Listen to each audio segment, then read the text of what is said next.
السلام علیکم معزز خواتین و حضرات، آج کی اس ویڈیو میں ہم قلعہ نندنا کا ذکر کریں گے۔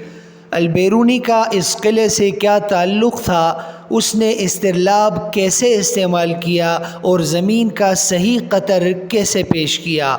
لیکن ان سوالات کے جوابات سے قبل اگر آپ نے تالاش ٹی وی کو سبسکرائب نہیں کیا تو ہمارے چینل کو سبسکرائب کریں اور بیل آئیکن کو ضرور دبائیے۔ نندنا کے یہ کھنڈرات جہلم کے شہر پنڈ داد خان میں واقع ہیں۔ یہ 10ویں صدی کے مشہور سائنسدان ابو ریحان البیرونی کے لیبارٹری کے طور پر جانے جاتے ہیں۔ ان پہاڑوں کی چوٹیوں کو استعمال کر کے اس نے زمین کی کل پیمائش کا صحیح اندازہ لگایا۔ البیرونی کے مطابق زمین کا قطر 3928.77 تھا، جبکہ امریکی خلائی ادارے ناسا کی قریباً یہی کیلکولیشن ہے۔ مورخین کے مطابق محمود غزنوی کے ہندوستان پر 17 حملوں میں کسی ایک میں البیرونی بھی ان کے ساتھ تھا۔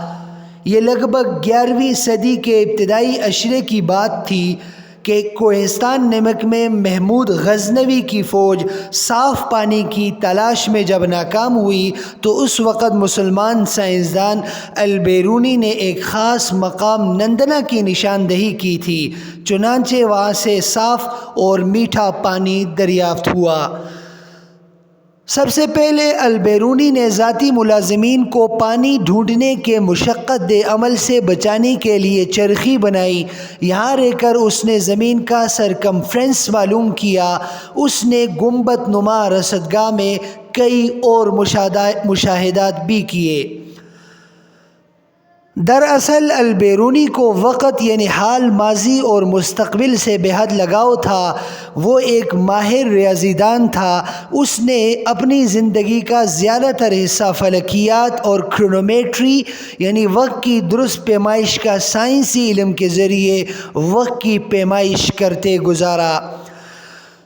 اس نے اپنی علمی تسکین کی خاطر افق کا زاویہ ناپنے کے لیے پہاڑی نندنا کا انتخاب کیا۔ اس کے بعد اس نے پہاڑی کی بلندی کو ناپا۔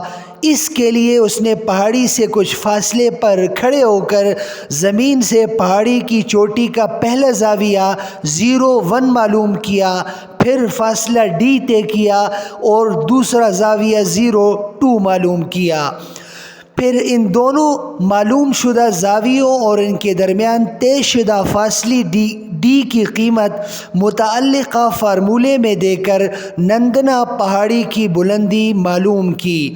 اس موقع پر البیرونی نے استرلاب کا بھی استعمال کیا۔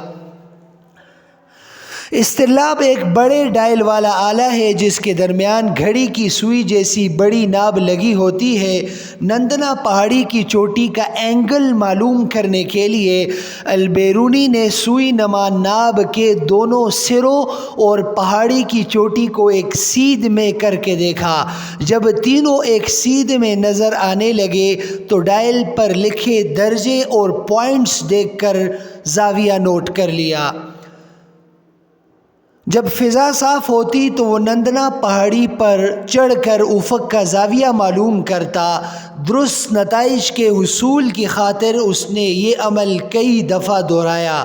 جب اس نے افق کا زاویہ معلوم کیا تو حساب کر کے اس نے زمین کا قطر اور رداس معلوم کر لیا۔ نندنا کا یہ قلعہ ایک آرکیولوجیکل سائٹ ہے۔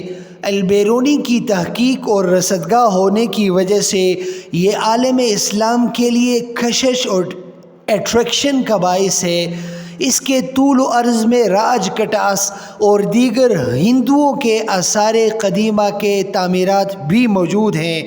اگر مناسب دیکھ بھال کا انتظام کر لیا جائے اور اس قلعے کو سہولیات سے آراستہ کیا جائے تو یہ مرجع خلائق بن سکتا ہے، جس سے مملکت خدا دادی پاکستان کی خاطر خواہ فائدہ پہنچ سکتا ہے۔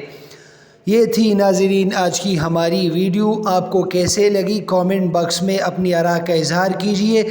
اگلی ویڈیو تک اپنے میزبان محمد سلیم کو اجازت دیجیے۔ والسلام علیکم ورحمۃ اللہ وبرکاتہ۔